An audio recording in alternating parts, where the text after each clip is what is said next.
You are listening to the Soul Curators podcast, where we get into the funk and soul of things. It's all about good conversations about music. So come join us.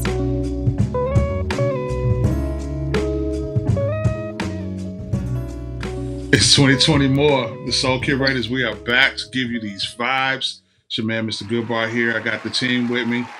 What's up? We definitely got to speak to the lady of the crew. What's going on? Miss Christina Curates. How y'all doing? We good. You know what? Let's talk about you. I'm gonna spend a moment on you real quick. Uh-oh. So you can always tell when that girl get out that chair. Cause yo, Sue, did you see that? You see that she posted? It's been on all her promo. I'm like, fuck with it, sis. I see you. I see you. A little bit. You know what I'm saying? Looking gorgeous and all that. I see you, sis. What's going on? How you doing? Doing pretty good. Ready for spring break. I can't get here soon enough. Soups, that's how you get the lady ready. You got to, give her the flowers early, and then, then we can go into the business at hand. One and only Soups Kitchen in the building. What's up, Soups? What's going on, bro? What's going on, yo? I'm happy to be here. This hat is for you. Oh, man. You've been shitting on my Knicks.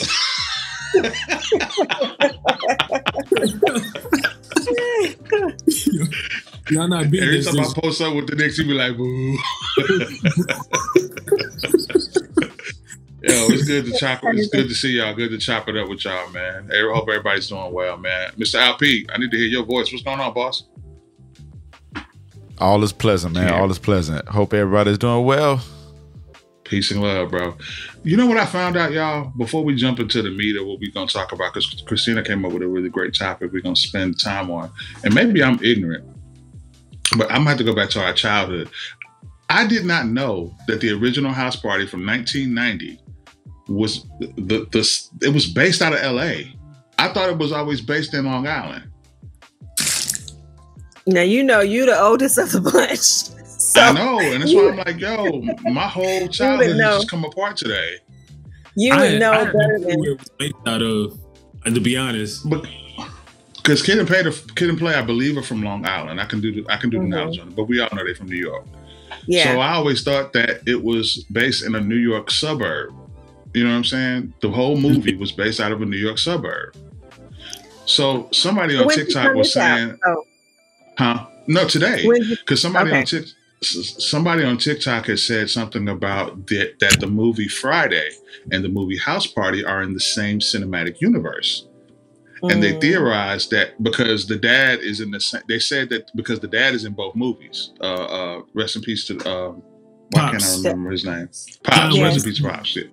John Weatherspoon. Rest in peace to John Weatherspoon. He's in both movies. But the way they theorized it was that it's some way that the neighborhoods that they lived in were around the corner from each other. And that was like his second family. So the reason that Craig's mom didn't really like him is because he's a son from a previous marriage, which is the lady that he was with in House Party. And I was like, wait a minute, I was ready to dismiss the whole thing.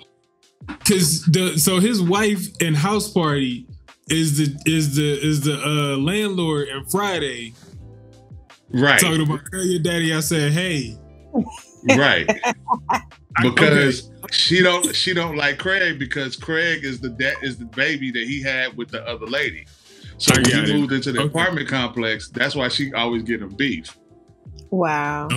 All right. I was like, makes sense, but nah. I was like, no. It makes sense, man. That's crazy. We just had to start the episode off with some brain food. So anybody listening, y'all can give me some context on this, and let's get back to it and let us know what y'all think about that. Okay. While you speaking of brain food and you just finding out stuff today, I just found out that this don't mean peace no more. This is peace. Well, apparently not. The balloons came up when you said that. Yeah, the balloons came up, but this really? means peace. Yeah, this don't like when you do this and all that. That don't mean peace. This means peace. Who told you that? This means like bisexual or something like this. This means peace. Wait. Who told you? So I've been false flagging this whole time. Wait, where did you hear that? It just clicked. I saw it somewhere on Twitter. I can't think of who was taking a picture, and they was doing like this in a picture, and it was like, "Yo, he's throwing up the LGB or whatever," and I was like, "Oh, that's what that means." Like, I didn't know what that meant. We haven't confirmed that information, folks. Let's just say that he saw it on Twitter. It's not confirmed yet, okay? I'm not ready. Look, man, I love the LGBTQ community and I love all y'all, but y'all can't tab peace. I'm not letting y'all have that. Y'all can have all the other stuff y'all taking, but y'all can't have this because I'm in every picture false flagging. Nah, it was some woke niggas was like, nah, this is the real piece. I was like, oh well, shit. Okay, oh god, nah, cool, man. Yeah, you should have led with that. You brought up this now, learning something. So like, I just learned that shit. I was just like, I'm shocked. Like, I don't think that's true for everybody. That might just be for the woke population. Yeah, it's not. Because I'm not doing all that shit. I'm not remembering to do this. Because that looked like some old alien shit. I'm not. It's not. I'm not doing that. Well, now that we've got that out of the way,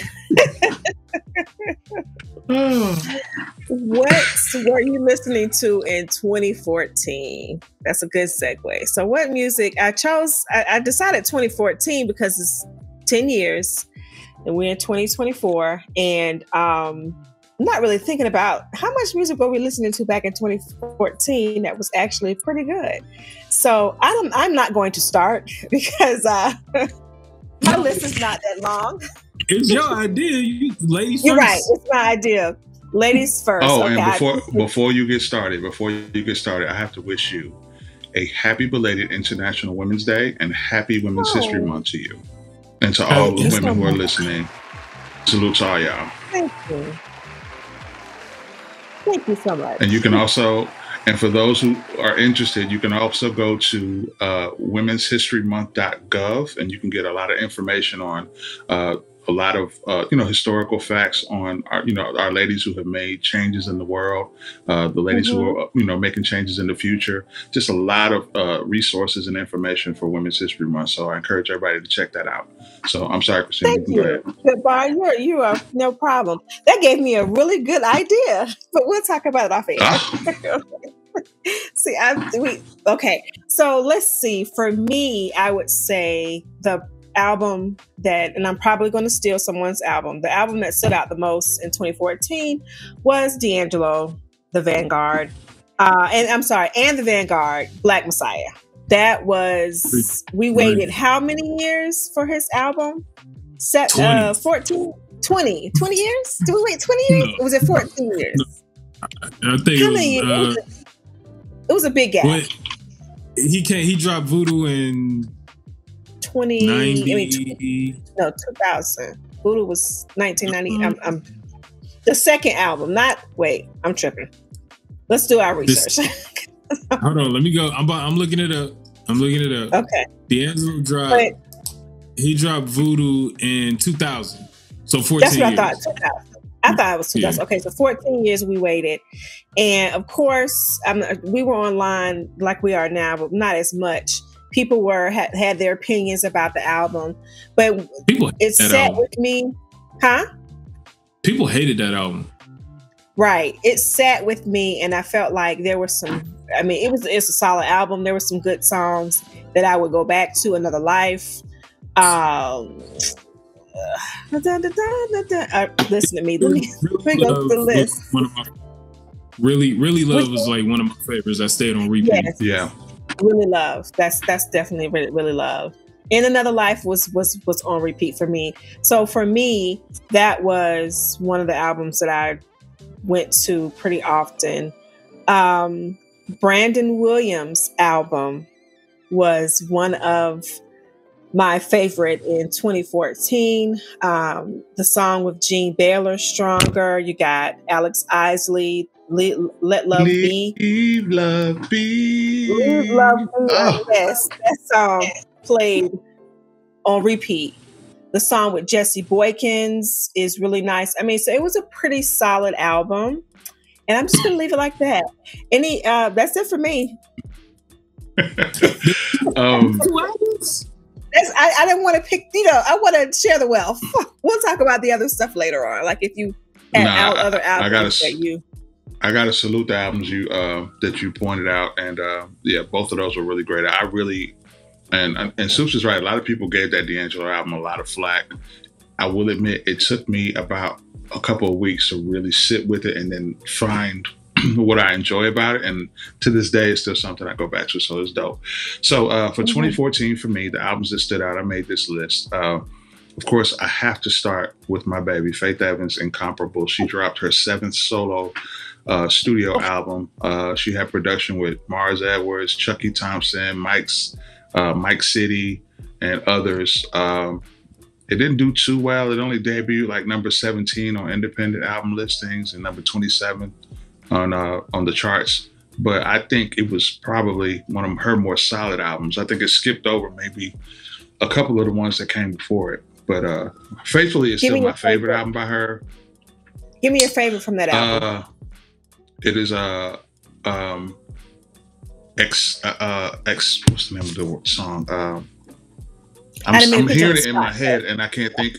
I'm singing it in my head, and I can't get to this chorus because I can't think of the name. But now that you're in, I'm gonna get it, y'all. I'm gonna get it. Okay. But yeah, that definitely was one of her. That was a very solid album for it to be an independent project. I'll come back to that one after that. Extraordinary. Thank you, Soups. That's my favorite. That's my go-to. I think that's one of the first songs. When I first started The Remedy, that's the first song I played ever on air. Okay. So after that, another one I got was another one I started. I liked Moonchild dropped Please Rewind. Yes.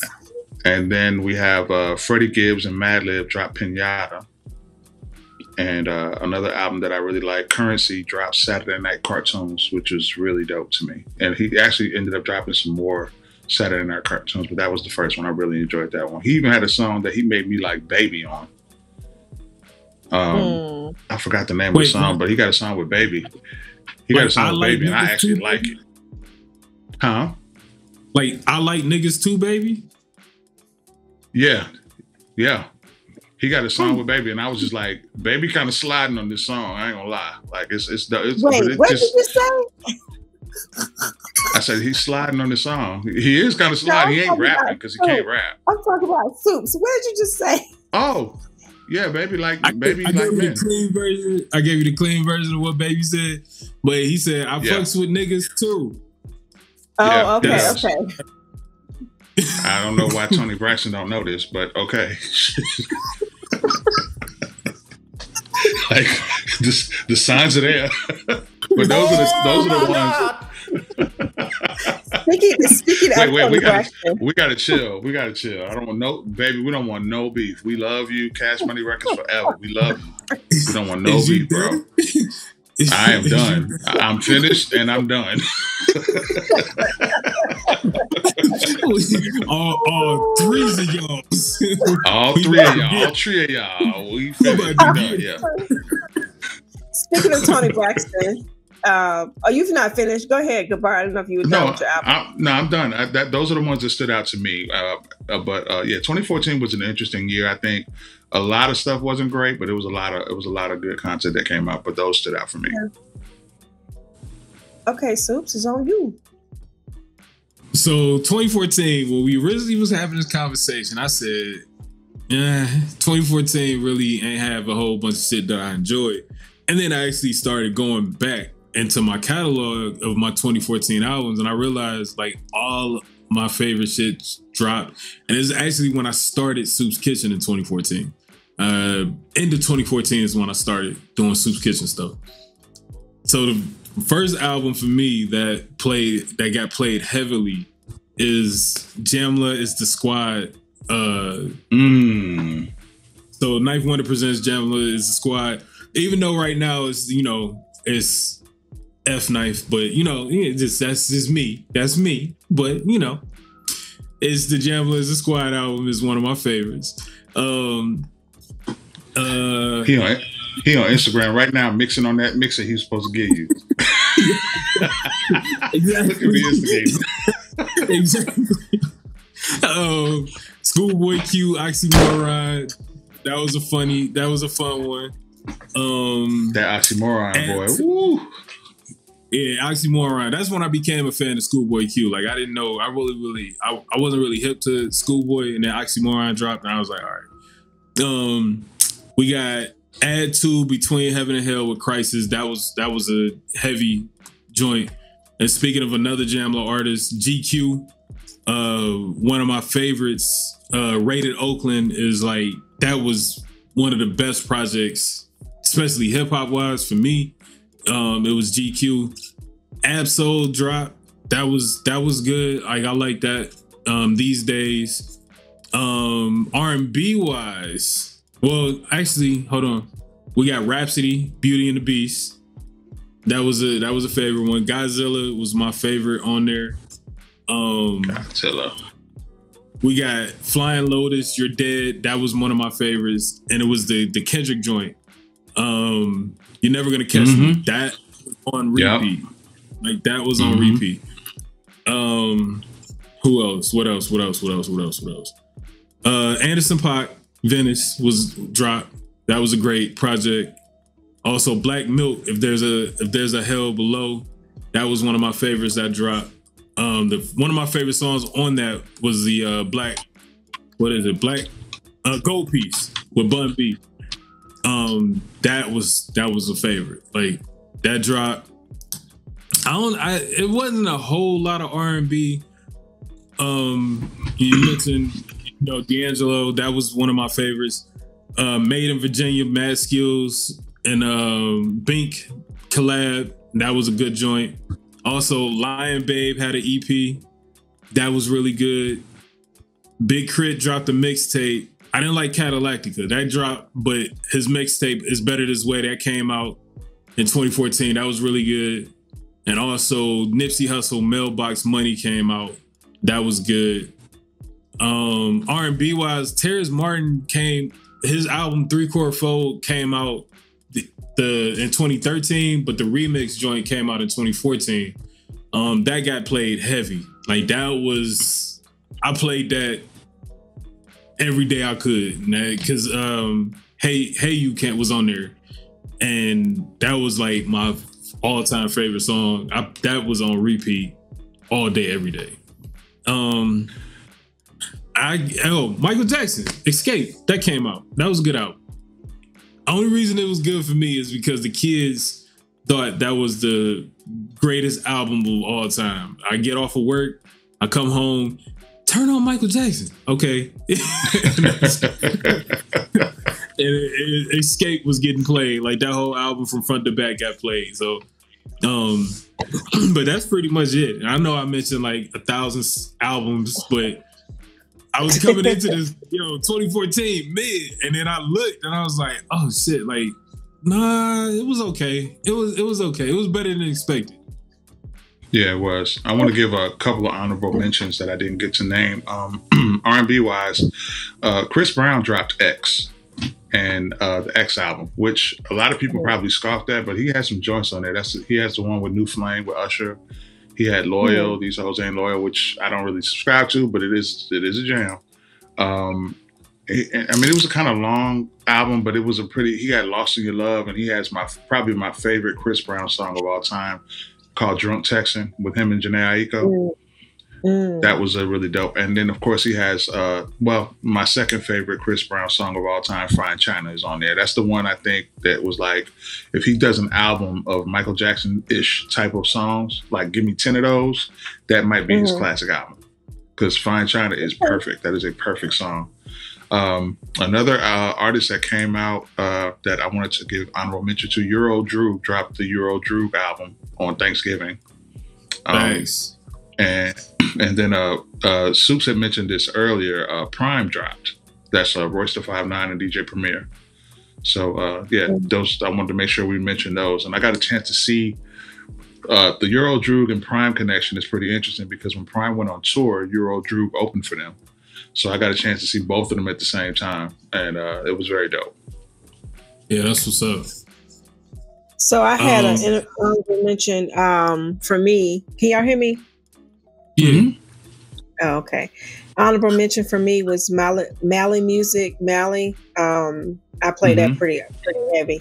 And I was also on Terrace Martin 3-Quart Fold, which the remix came out at the end of 2013. But you know, he be dropping albums every other month. So you never know. He just dropped one. Right. That's what I'm saying. He dropped albums. Is like the Mally Music album you mentioned, is that the one that has the song My Life? Because I love that song. I know the one that I played all the time was Beautiful, but My Life. I like Beautiful too. Yeah. Yeah. I'm not sure if that was that one or I think it was one with the blue cover, but yeah. Shout out to Mally Music though. Oh no, yeah. Well, then the blue cover was a little later on, but that was I know the song you're talking about. Okay. That was a good one. Okay. Mm-hmm. Yeah. No, My Life wasn't on that one. As we're talking about 2014, that was a good year because that's really when I started this whole thing. That's when I started radio. I got into radio, but it was all because of Jam Was the Sky. Like it was all because of some of the songs I was hearing. I was like, why is it just on the radio? Why ain't people playing it? So instead of me complaining about it, I just decided to just do my own thing. So it was a good year. Even though I'm not. You know, me and Knife ain't. Okay, well, how many times you gonna say that? You said that twice. I mean, are you trying to make a point? I'm gonna be Carmelo. I'm gonna be Carmelo Anthony in this situation, and I'm gonna say this: is there room for a conversation to be had between the two that we can probably have as men and iron things out? Is there room for a conversation? Nah, you just gotta send that beat machine. You know, we good. There it is. There, get it over here. Get it over. Well, so we also want to talk about the fact that I'm not sure if the single came out before 2014, but Pharrell Happy was a really big song off of his Girl album. Do you guys know if that single came out beforehand or not? Yeah, Let me double check. The single Happy came out in 2013 because Minions came out. Yeah, I'm going to agree with that. Whatever that movie was with Gru and whatever, it wasn't Minions, but whatever that movie was, it dropped at like the end of 2013, and then he put that on Girl. Okay, like, just imagine being an artist and having a song that everybody on the entire planet loves. Like that's got to be the most insane thing. Like I'll never forget when you speak about Happy, about that time that he was on Oprah. This is back when he was wearing them big old hats, them big weirdo hats. And they were talking about that song, and Oprah was showing him clips of children singing it in different countries all over the world, singing that song. And he just burst out into tears. And I felt that like, yo, can you imagine something you sat down and wrote in your house touching that many people across the world? Like that is insane. Like I would probably not want to make, I wouldn't want to make another song after that. It's like, what else? What am I doing this for? What else can I do? Yeah. Well, a lot of stuff happened with that song. So the impact of what we saw, we haven't seen anything like that since Hey Ya. So like Hey Ya dropped, and we haven't seen that type of impact. And then Happy comes, and then it's the same global impact. Yeah. But it also started the conversation about streaming, because that song was that song got billions of streams, and I think he only made like 30,000 or something like that from Pandora. Yeah. And so he got right. Conversation of like, we're not getting paid like we should, because you still have physicals back then, but the physicals weren't moving like streaming. It was more people had access to streaming than they were buying physicals. And that's when that, all of that conversation started about, streaming and stuff like that. So that Happy album, that Happy song started a whole lot. It started a whole lot. Because, with that song, you also started to notice people were trying to aim for songs like that. Like they were trying to make these, because he didn't really say too much in the song. It was just like, it's just a feel good song.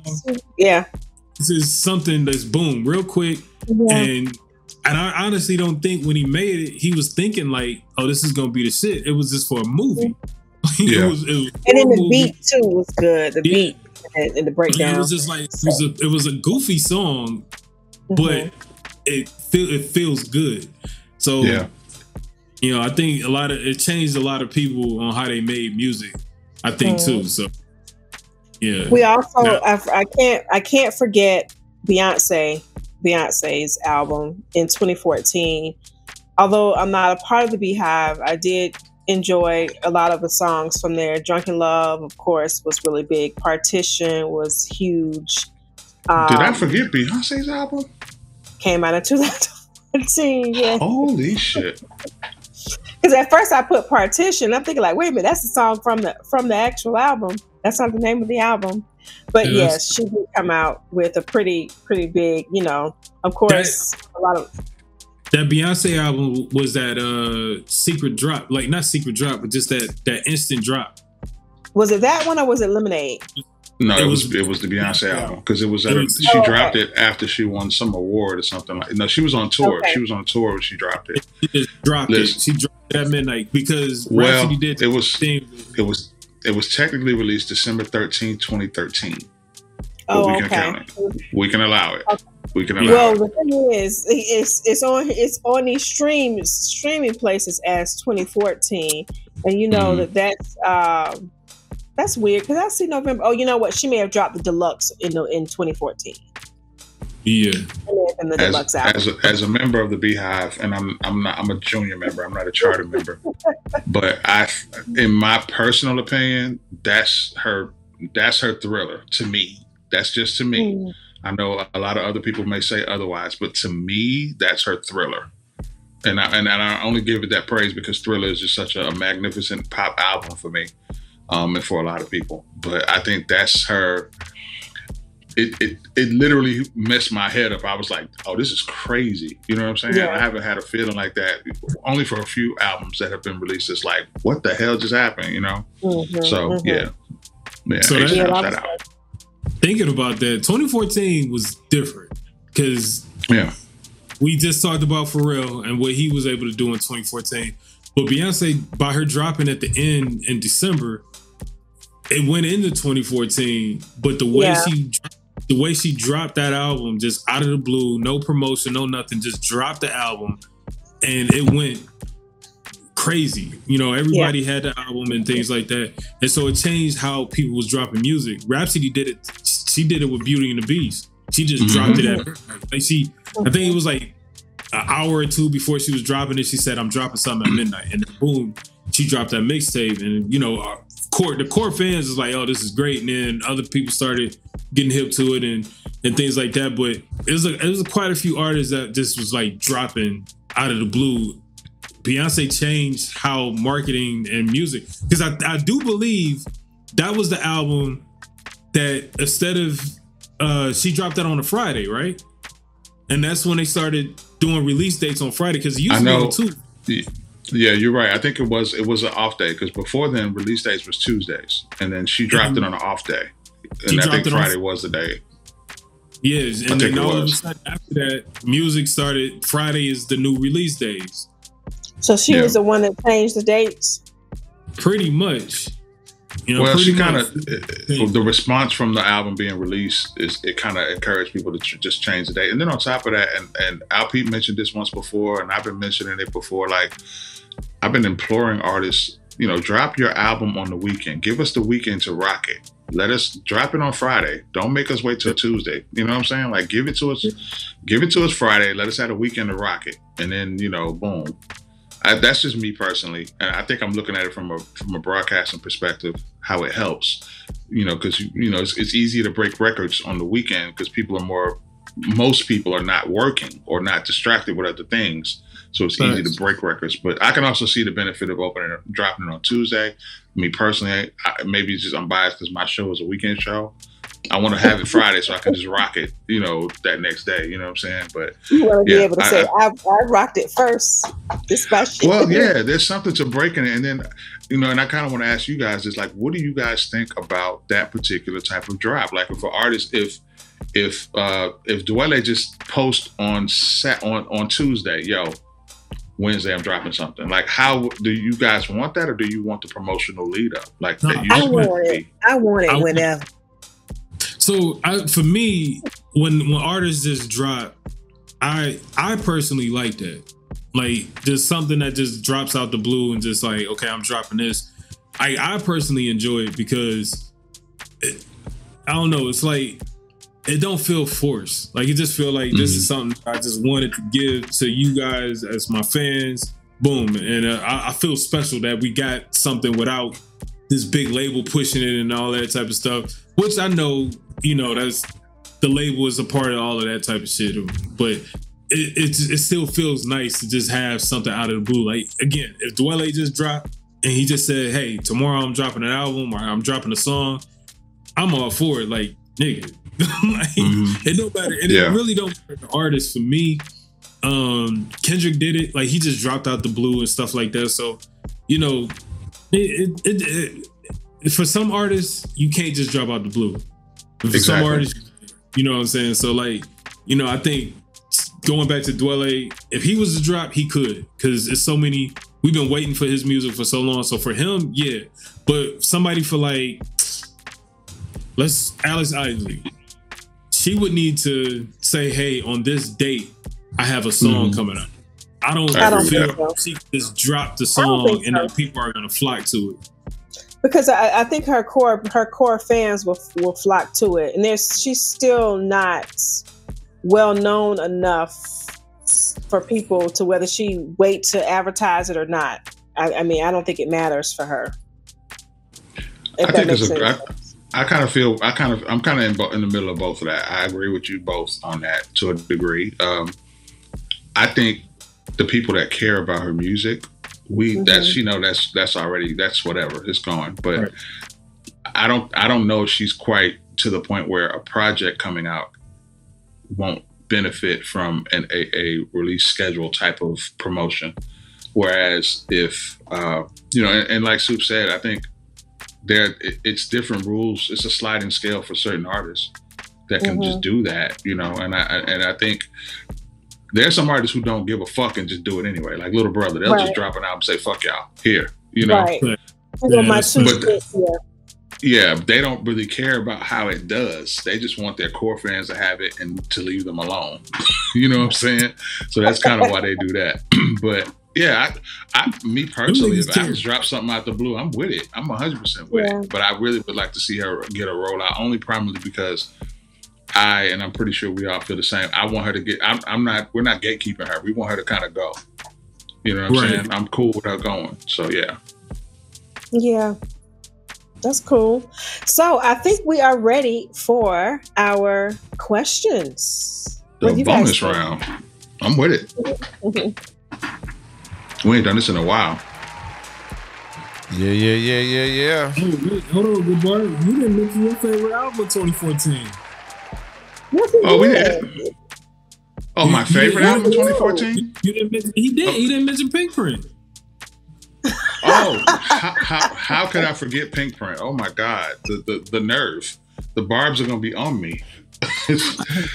Shout out to Nicki Minaj. We got love for everybody here. Shout out to Nicki Minaj. But you was wilding on that stuff with Megan. But shout out to Nicki Minaj. All right, we good to go. We ready? Yes, sir. We are ready. So we have two questions from Poddeck, from the interview deck, and then the third one I have will be from the Griot. The Griot Blackest Questions. We visited this before, so I made sure I didn't get the the same question or whatnot. But all right, here we go. Can y'all hear me? Yeah. Yes, sir. All right, cool. First question. If you were musically inclined, who would you want to have a private jam session with? If we could, and so Soup, that means not Soup, Mr. It Cannot Be Faith Evans. So you know that's where I was going. they say private session. Ow. Meaning like that means if you could play an instrument. No, hold on. What did you say? Are you saying if we're musically inclined, meaning if we could play an instrument or sing? Is that what you're saying? Yeah, if you were musically inclined. So, I mean, yeah, whatever that means to you. I got mine. Too. Go for it, Suits. Go. I'm gonna pick DJ Jazzy Jeff. Good one.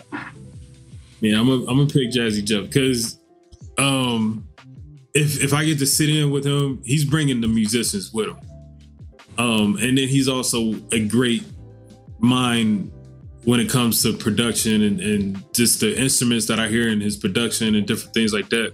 So I would love to just figure out, how his brain works and how he figures things out when it comes to the music, because, from early on, from the Fresh Prince and Jazzy Jeff, the joint, Summertime, and then he did A Touch of Jazz, which is a Marvin Gaye track. And I was like, okay, I want to know, what's going on in that mind of Jazzy Jeff. So, I would love to sit with him, and I know he's going to bring Questlove with him, and, all these different people are going to be along with that project to, musically inclined people. So I would pick him. Yeah, that's a hell of a good answer, boy. That is. You want to go next, or you want me to go? No, ma'am, it's on you. I would say The Dinner Party. You got good one. Terrace Martin, Kamasi Washington, Robert Glasper, and Ninth Wonder. So that's a whole, that entire combination with just what they bring to the group. I would definitely love to sit in with them. I'm gonna have to steal one of your people. I was gonna say Robert Glasper. I think it's okay to say I like his personality. I like his talent. His talent is beyond. I think he's more talented than he lets on sometimes. And I feel like the type of people that he gathers around him and surrounds himself with are the type of people that play the music that I feel like I've been hearing in my head all my life. Yes. And that's why it sounds familiar, and it connects to me in a different way. So, and I know that he has a lot of stories. I know he has a lot to, offer, and I know that he has a lot of things to pass down. And I also respect the fact that he's not gatekeeping his space. When he gets to a certain point, he brings people with him, whether we know who they are or not. And now I know who Aaron Ray is. Now I know who his son is. Now, you know what I mean? People like that I may not have known before. I really like that. So I think his spirit and his energy, I think you can kind of see when somebody has good energy because certain things happen for them and to them. And he seems to be somebody like that. When you mention people like Soups, when you mention DJ Jazzy Jeff, he has that picnic that he does where he has all the producers and singers come out and do their thing. That's people want to be a playlist. Yeah. People want to be around that because that's good energy. Right. The same thing with Dinner Party. Right. Yeah. And like you Dinner said, Party is the same thing. Right. Dinner Party is the same way. Some of the artists, the Black Radio series alone, we could probably have a conversation, a podcast about just Robert Glasper as an artist and a musician. But the way that he introduced people to these different artists, that some we have heard of, and then some people may have not have heard of this person or that person. So yes, him alone would be dope, like you said. Yeah. When Black Radio came out, that reminded me of J. Ross, the Liquid Crystal, and all of the musicians that he was able to put together on that. Actually, Rob Raleigh is one of the guys. He's the drummer for them, and I got to meet him a couple times. Like, he's like a personal friend now. It's kind of cool. It's really cool. Like, he just be sending beats and shit. It's really cool. But like tapping into that, I was able to tap a little bit into that and the process that they have with the Liquid Crystal project. It's like, that first project, that's a jam session. That first project is just them jamming out and just saying, okay, we want to do this. We want to do a song about Dilla. We want to do a song about, Tribe and different things like that. And they was just jamming out. And then you get that project. And that's pretty much Robert Glasper and the Black Radio projects is just the big ass jam session. And same thing with Jazzy Jeff and the Playlist. Big ass jam session. And it's like, okay, cool. Now, if I could do an honorable mention, the other artist that I would want to sit in with is Dwele. Absolutely. Because the man does everything. Like he does his, he can play damn near every instrument.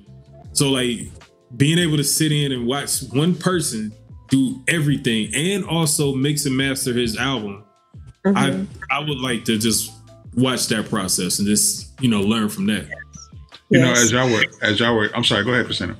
No, I was just gonna say, talking about Robert Glasper, being hip to the Robert Glasper Black Radio series, and then going back to or being introduced to him with his jazz stuff is just like, wow, But yeah, go ahead. I was gonna say that I think, and this may be attributed to my uncle, who was a DJ. I think the reason that I love like ensemble pieces, like how the Black Radio series is, and how PJ Morton does his music, and all of the, and like Soup said J. Rawls, and I mean all of these artists who put together, hey, this is my album featuring Bow. I can actually sit in the studio and do this by myself, but there are people who are strong here and strong here and strong here. I'm just gonna put them together and do it.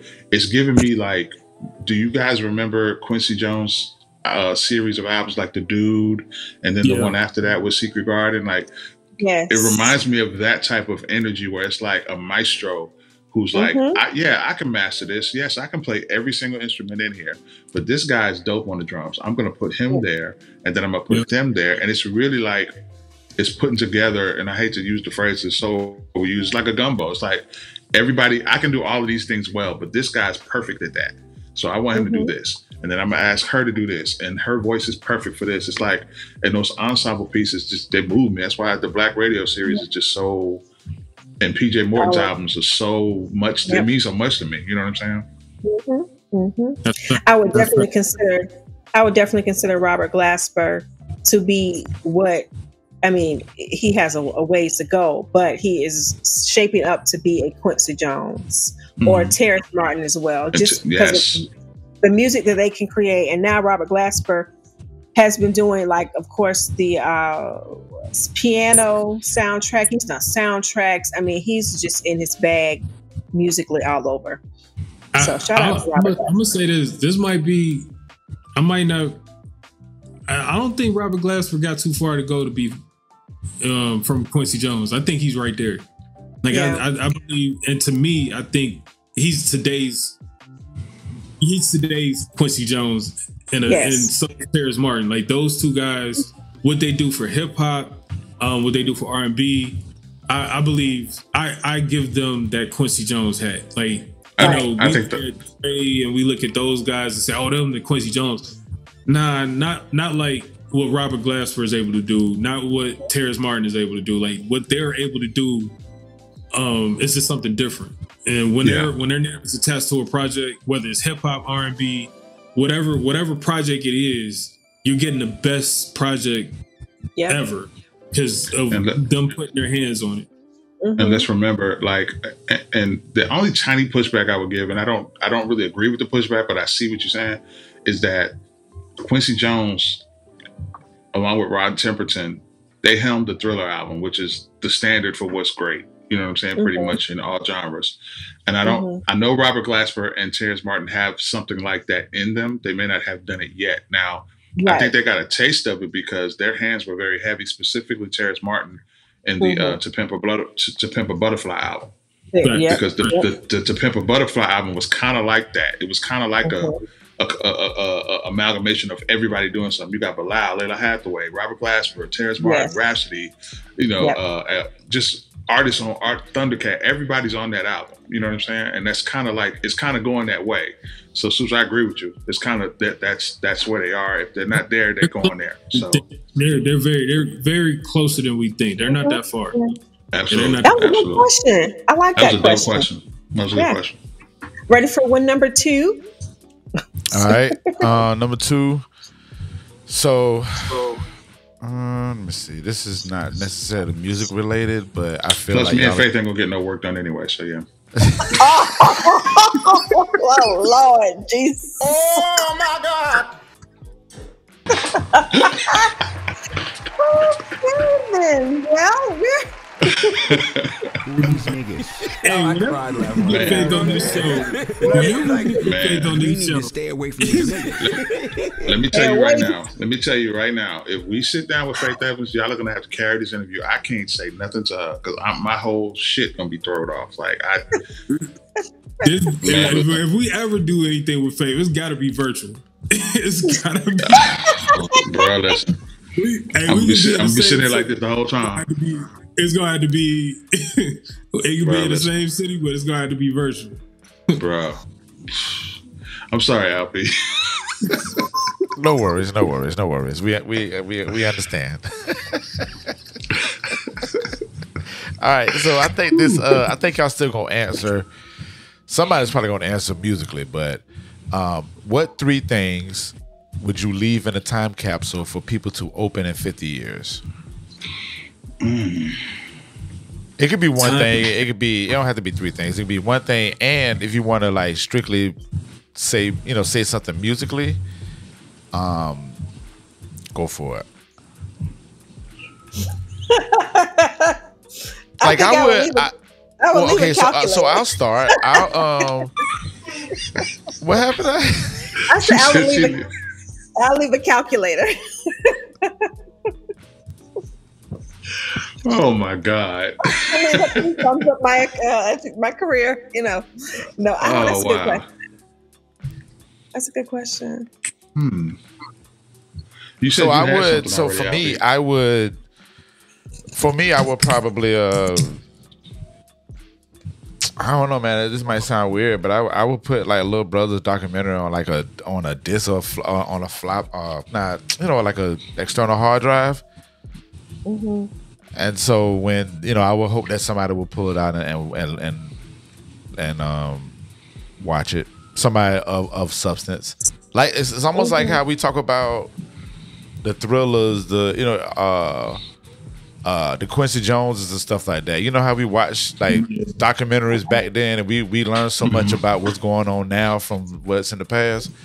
So I feel like Little Brothers documentary that they just released, I would definitely put that on a external hard drive so somebody can watch it and be like, damn. Because they're monumental, man. Overall, I feel like Little Brother is definitely monumental, man. Like they're years going down the line, people gonna look back and be like, these niggas is crazy. Like, for them niggas to be like, look, we hated each other, but we still made music. All of the things. People need to see that. And I feel like a lot of groups that we would love to see will still exist. Yeah, that's facts. I agree with every single word you said. I have nothing to add to that. Every single word. Yeah. That's facts. I can't think of nothing else to leave. I think this is gonna sound kind of crazy, but I'm gonna tell y'all how the sausage is made a little bit. So what I do when I record content, specifically The Remedy, what I do is I zip drive every 10 episodes. So every 10 episodes, from the first one to this past weekend, every 10 episodes, I have a zip drive for each one of them. A zip file, rather, is what I mean. So what I would do, if I could leave anything behind, I would put every single episode in a zip file and leave that. Because I feel like, and I know you guys feel the same, the music that we play and that we gravitate towards, because we're fortunate enough to not have to deal with like program directors or anything like that who kind of steer what we do. We get to kind of tell our stories individually through the music that we play, because everything we play pretty much aligns with something in our life at some point in time, whether we just like it or if the lyrics hit us a different way or the sounds hit a different way. And I think that in 100 years when I'm gone, if somebody has a chance to sit back and listen to some of those things, they'll be able to see more about me and more about what I'm about, through the music. You know what I'm saying? So that definitely, and I think outside of family, like doing, and I don't mean to get emotional, but doing the remedy is like outside of my family, that's the one thing I love more than anything. And I think that's going to be my legacy outside of my son. Like that's going to be what people know me for, even if they don't know who the fuck I am. That's what I want people to say. Oh, you don't know him? Well, here's this. And I think that will kind of capture a lot of it. So that's probably what I would do, or leave. Right? So you took that. That was I was about to say the same thing. I was gonna say I would leave a zip drive of like my Soup's Kitchen podcast in a hoodie. I gotta have a hoodie. I would leave that in the time capsule, but I was thinking the same thing. I was thinking of like, being able to put that in a time capsule for people to just listen to the music, and you can hear the history through the music. Like you can hear, some of the best music you've ever heard through our curated podcast that we do, and then be able to hear a piece of me of like, okay, who is this guy Soups? Okay, he had a good ear. At least, in 50 years, people will say, whatever about Soup's Kitchen, and it'd be something, hopefully it'd be something positive. And, I would do that. The hoodie part is just like, maybe hoodies ain't gonna be around in 50 years or so. So, here you go. So, and I'd probably put this in there. This is Jay Dilla's card. So I would put that in there so people don't forget about it. I thought you were pulling out that record. I mean, that little tape that you said was the one hit wonder tape. That's what that was. Remember that cassette you had? This is why I'm hot. Yeah. It's this is why I'm hot. To let niggas know, don't listen to this shit. Yeah, don't do that. Yeah. I think this question resonates with me a little different because, like, conversations I had with the missus, and then a conversation Christina and I had once. When you think about the inspiration that we have to kind of get our platforms done, and people don't understand. Sometimes it takes a lot of work, especially if this is not your primary occupation. You have other things in life you have to deal with and do. It takes time away from a lot of things. So this is really a labor of love. And sometimes when your spirit or your body is exhausted or you're not motivated, it feels like work when it's not supposed to feel like work. Right. And what gets you through the work part of it is, remembering. For me, I'm just gonna speak for myself. What gets me through the work part of it is that, number one, the consistency that for the people who do support me and us, and who look forward to every week refreshing their iTunes feed or refreshing their podcast feed and seeing my new name or a new episode, that gets people going. Because I know for the shows that I listen to, I refresh and I be looking forward to new episodes as well. And then when I think about, like we just said earlier, the legacy that we leave, like this is, when I think about the dedication to the legacy, about, our grandkids and all of them, like, how cool are we about to be to our grandkids? You know what I'm saying? Like, that's hard. That's something that I would never give away. And I think when you think about people who support us and who are proud of us and who push us and all of that, it's just something. That's what keeps me going when the days when I'm just too damn tired and the music I've been listening to ain't hitting no shit, and I'm tired of playing the same stuff over and over again. And but then something happens, or you and somebody, Soups will post something, or Christina will say something, and I'll be like, let me get to work. And then in the midst of it, the love come back. You know what I'm saying? So that's why I hold it in such high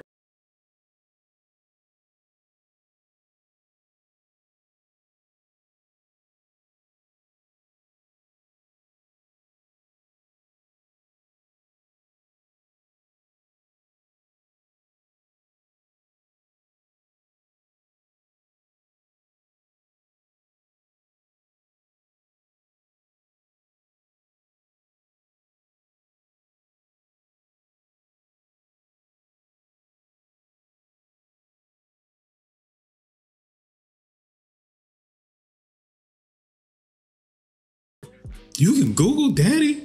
And she's going around the house and she's Googling it. And then all of a sudden the Soup's Kitchen logo pops up and then she sees it and she's like, daddy's famous. And it just and then it was like, that's why I do it. You know what I'm saying? Like, so this is like so, I'm going to continue to keep So don't you think that if she would have Googled you and you would have said some shit like whatever you say to grab somebody's attention, don't you think that would be like, damn, daddy on here talking shit?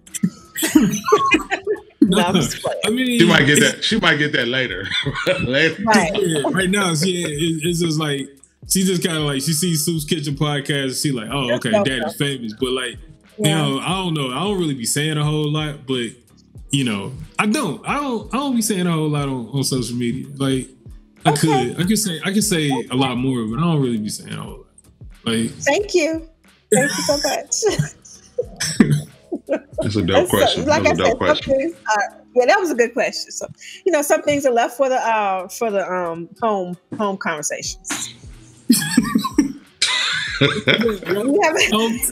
You ain't gonna catch me on no scandal. You ain't gonna catch me on no scandal on Google. Like the kids can Google me, they ain't gonna be like, "Damn, daddy!" Like, who is this woman? Like, no. Is that the last question, LP? No, I have one more question. Okay. Which magazine would you like to be on the cover of? Playboy. No, I was just playing. Oh my God! I'm joking. Of course, I would say Essence. Of course, for me, I think I would say Essence on the cover of Essence. So I say, hold on. This is before y'all answer. I was gonna put y'all in the spots, but Christina, you definitely would be Essence. I was thinking Essence for you.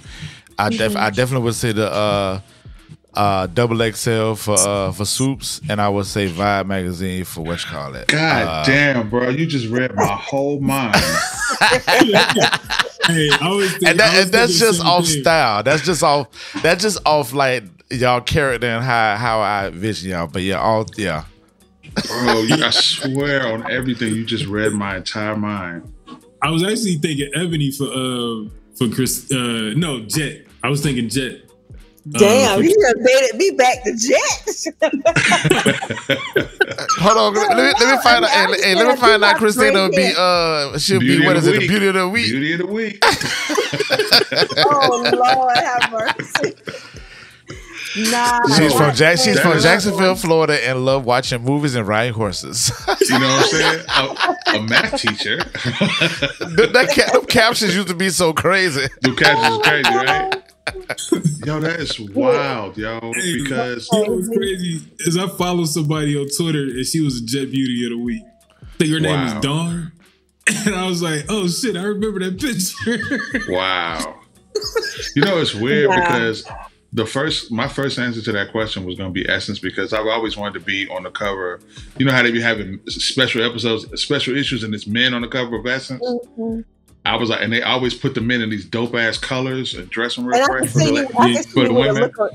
I can see you with a look on your face, like, yeah. I always thought that would be. I thought that was dope. When I see, like, you know, they have like a special men's episode where it's like Denzel and all these other fly niggas on there. And I'm like, yo, that's hard. But as I thought about it, I was like, I feel like I'm more of a Vibe guy, because Vibe fits my duality of lifestyle. I think, that's why when you said it out there, I was like, what the hell? Yeah, but Vibe definitely Vibe. I think that's a dope one. Well, maybe one day we'll be. I think XXL for me, because I grew up. That's what I grew up look like. I would go get XXL. I would get King and XXL. But so I didn't get King because of what y'all thought. I got King because and there was some articles. Fuck that. I did. It used to be some dope articles in King though. Like King used to have some dope conversations in there. So I would get King. But you know, XXL, I didn't like the source. I don't know. I wasn't a fan of the source. Maybe because I wasn't a fan of Benzino or whatever. And so I just was like, yeah, I'm cool on the source. But the XXL, I think Lil Brother was on XXL. They did an article, Lil Brother and XXL, Dilla, Slum Village. Like it was, you got all of that in XXL, but then you also got the mainstream, and you was able to see both. You was able to get both sides in XXL. Right. So that's that was one of the. Hold on 1 second, y'all. Hold on 1 second.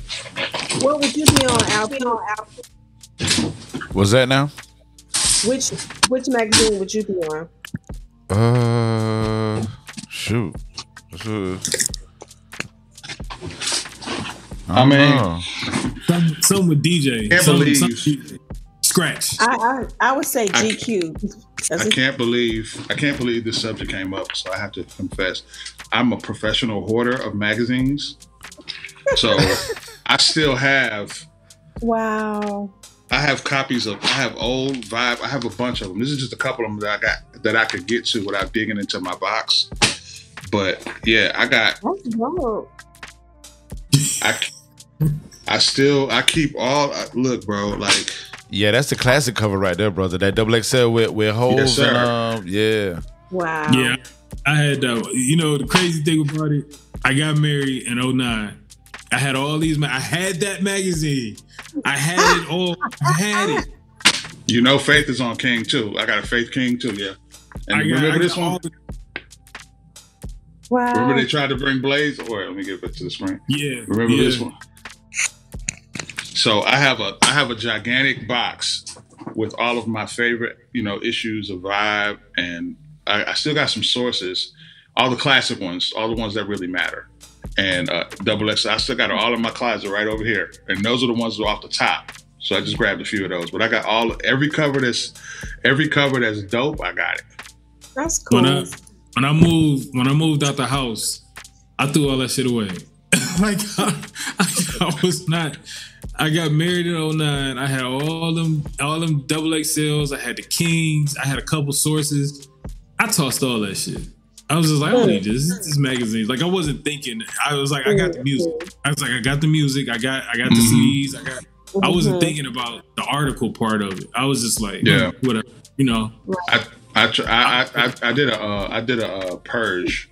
And I purged a lot of them, but some of them I just couldn't part with. Like I was just like, man, I can't get rid of that. I can't get. I even got the Biggie with Puffy on it, with the East versus West, and then the Death Row cover Vibe. You can't get rid of that. You can't get rid of that. Yeah, that's my biggest regret, throwing that shit away. Like biggest regret. Yeah. Yeah. So this has been a pretty dope episode. We still get LP. What cover you gonna be on? I definitely thought of GQ for sure. Like I would definitely want to be. I want to spread in GQ for sure. Like I want to do that. But music wise, covered in Adidas. Huh? Covered in Adidas. Well, yeah. GQ, yeah. It would be one outfit where I do have Adidas on. Yep. In GQ for sure. But I definitely want to rock like a dope ass suit in front of the cover or whatever. That would definitely be my style. But music wise, I mean, like you said, Scratch would be cool. Only because, I mean, just from a DJ perspective, I would like to talk about the science of it. Mm-hmm.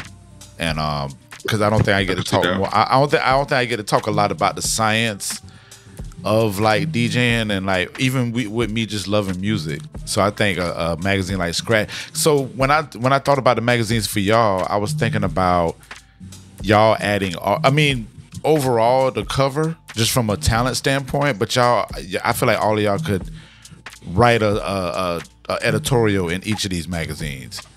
Like y'all, I mean, I was thinking from that as well. Like, so like for, I mean, definitely. Well, yeah, Soup. That's one of the main reasons I picked XXL for you, because I feel like your character would definitely shine like times 10 in a XXL. Right. Like it would balance out. Like it wouldn't be like this nigga just fucking like being debatable about music. Like they'd be like, you can't come to him without having a debate, because he knows his shit and he knows it from a wide standpoint. So that's how I look at it. So yeah, when it comes to me being in Scratch, I look at it from that perspective too. Like I'd be able to write something very dope, so like a lot of DJs would go back and be like, let me do my research. That's right. That was that. I touched your heart, brother. All right, yeah. Oh, look at little Tink Tink. Yeah, man. That was. Thank you. Thank you, man. Listen. We ain't got to go too far on it, but I be listening to them conversations, brother. I be like, yep. If the opportunity came, boom, you'll be right there for sure. That's dope, man. So let's talk about what we're wearing today before we leave. Oh, me first? Yeah, so first, let's go. I'm sorry, I have on the I read the liner. I read the liner notes t-shirt by Zoe himself. Sorry, I had to feel like, who is this? By Zoe himself. So I read the liner notes. Yes. Oh, I guess it's me. It's on me. I am wearing a classic Paid in Full t-shirt. This is the Paid in Full event that we've been doing for 17 years here in the city of Houston. As you can see, it's DJ Nimbus, DJ Bird, yours truly, Got Soul Sessions, which was the radio station we were affiliated with at one time. And of course, we make Paid in Full. So classic joint. We've moved this merch a little bit during our heyday, and the whole city got at one of them. So yeah. What's up? Which one is Quantum Leap? I'm just on the next episode of the Soul Curators,